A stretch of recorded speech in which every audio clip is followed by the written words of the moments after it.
I had a chance to catch up with Tom Sizemore on the set of one of his newest movies, El Coyote. Tom is a well-known, legendary actor who has also struggled with substance abuse. It was an honor for me to not just interview Tom, but upon leaving that day, to also call him a friend. I'll never forget when I was about to leave that day after the interview, which you guys will understand after watching this. I went up to Tom and I hugged him and I said, Tom, listen, any time in life that you're tempted to do something that you know that you shouldn't do, always remember that moment of time and that trigger to prevent you from doing it. So Tommy, like I told you that day, always remember the trigger.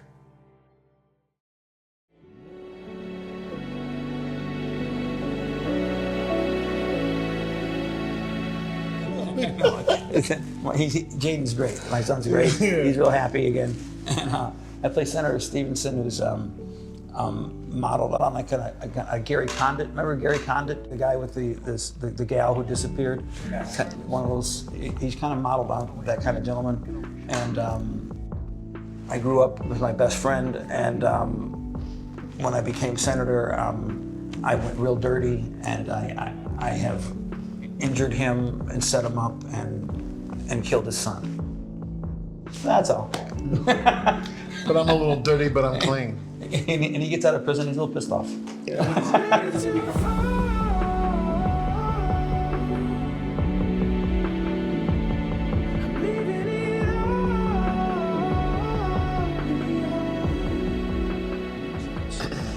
So I'm here with one of America's greatest actors, Tom Sizemore.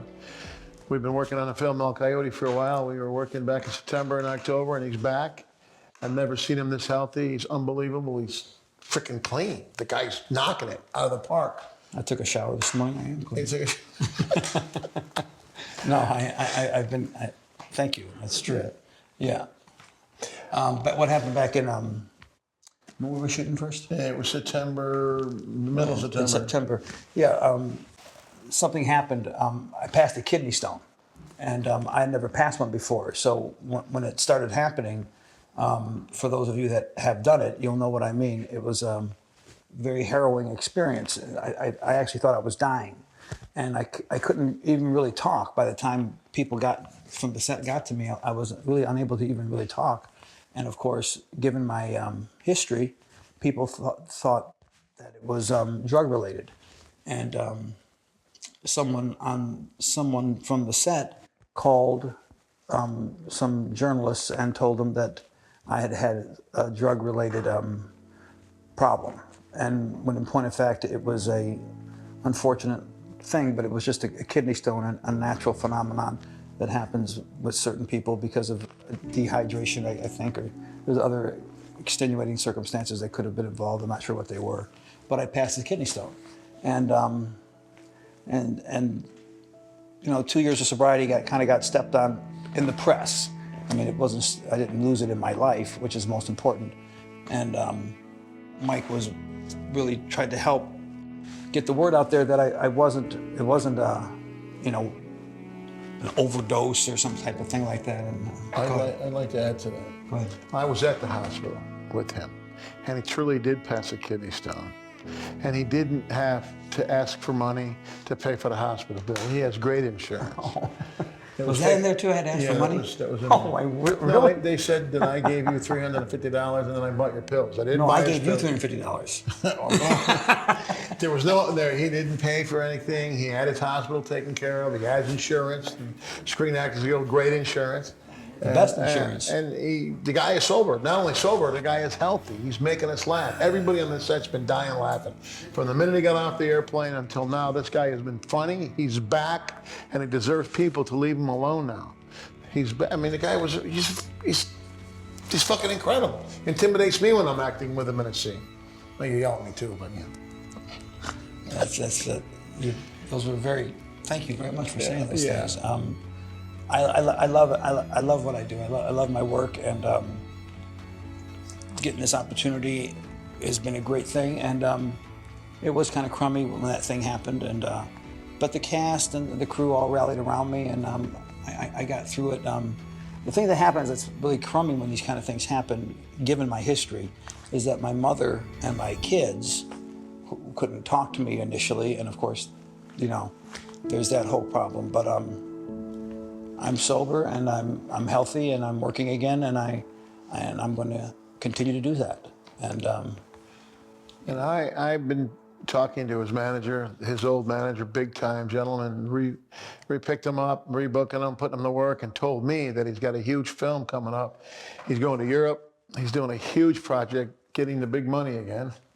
not as big as it was, but we're working on it. No, but there's a TV show in development, and because of my continued prioritizing my health, which I didn't do for a number of years, foolishly. Addiction's a major disease, and I didn't take it seriously. I really didn't. I took my career for granted. I took a lot of things for granted, and I don't anymore. And so things have improved a lot, and they're going to continue to improve. Tom, one question I have for you. What's different this time than times in the past? What makes it this time different? My kids are smart, and I don't want to disappoint them. They were smaller before, they didn't know what was going on. My mother's gotten older. I want her to have some peace in her later years.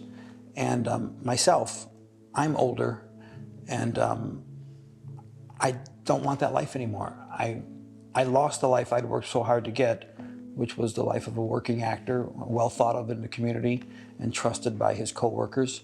I lost all that. And I just got sick and tired of being basically an outcast. And I was tired of it. And I'm not a child anymore, I'm not a kid anymore. It just, life showed up. And when it showed up this time, it was not real nice. And the only way it was gonna improve was if I got myself together. You know, it wasn't going to get any better.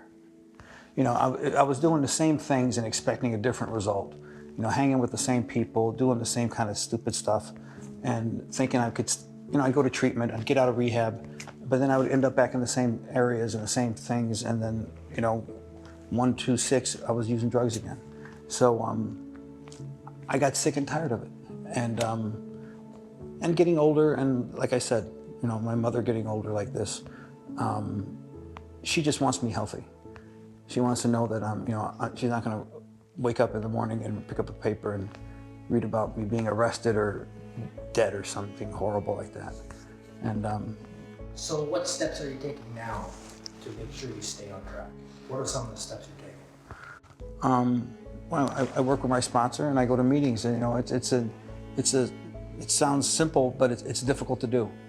I mean, to really truly work with a sponsor and work the steps and be, you know, rigorously honest. I said I did it before, and I even at times thought I had done it before, and I hadn't. I just take the whole thing much more seriously, and I make it number one. It's the number one thing in my life. The number one thing in my life isn't girls, it isn't movies, it isn't, you know, clothes or whatever the case might have been in the past. You know, it isn't being cool. The number one thing in my life is my health. If I don't take care of me, I'm not going to be able to take care of my kids or take care of just take care of the people that I love and care about, who for years looked to me for, you know, I was a role model, and then I lost it all, you know, and I didn't deserve to be you know, I mean, I wouldn't want my children. That was a big thing. I didn't want my kids to grow up. They're 13 now, and you know, their dad's this, you know, moron, you know, who just threw his life away. I didn't want that to be my legacy. I think in life, certain things that happen in life trigger you to sometimes make a change. Yeah. Was there any particular event this time that made you stop and think, you know what, things are different now. I have to do what I have to do to be okay in life?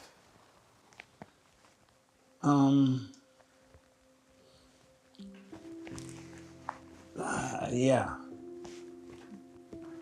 there was. It's really, I don't know if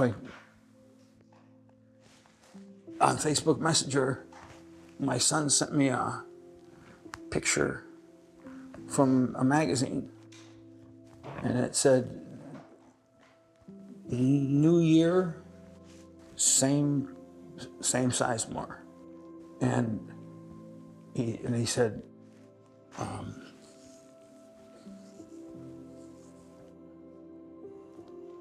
"Why? What are you doing? Is this true?" And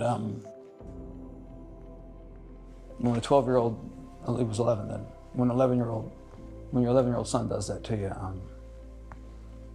it can wake you up.